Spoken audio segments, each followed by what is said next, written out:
এখন রাত বাজে 8:03 আর এখন আমি আছি পুরান ঢাকার চোক বাজারে। এই জায়গাটায় আমি এখন আছি। তো এখান থেকে আমাকে উত্তরে যাইতে হবে একটা কাজে।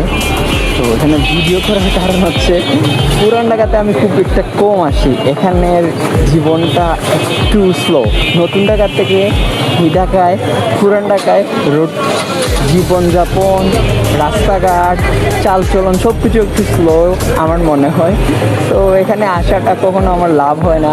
ইভেন আজকে একটা পার্সেল নিয়ে আসছিলাম, আমার মোটেই লাভ হয় না। আসছি জাস্ট একটু চিন্তা করেন আশেপাশে কতগুলো মানুষ, তারপর হচ্ছে রিক্সা, তারপর আশেপাশে সব পাইকারি দোকান মনে হচ্ছে। চোক বাজার আমার খুব একটা কম আসা হয় আমি জানি না, তবে আশেপাশে দেখে যা মনে হচ্ছে সব পাইকারি দোকান যে এইগুলা। তারপর হচ্ছে আশেপাশে রেস্টুরেন্ট আছে। আরেকটা ব্যাপার হচ্ছে সবাই বলে, এটা আমি না, পুরান ঢাকার মানুষ খাওয়া দাওয়া নিয়ে অনেক সিরিয়াস, এরা খাওয়া দাওয়া নিয়ে অনেক ব্যস্ত থাকে।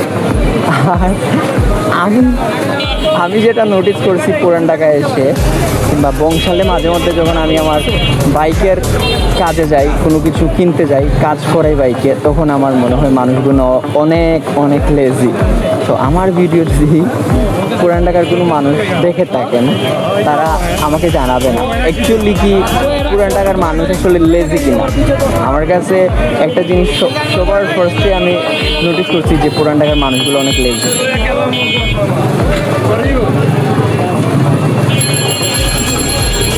এখান থেকে বের হইতে মেবি আমার আজকে 1 ঘন্টা লাগবে। দেখি আমার কপালে আজকে কি আছে।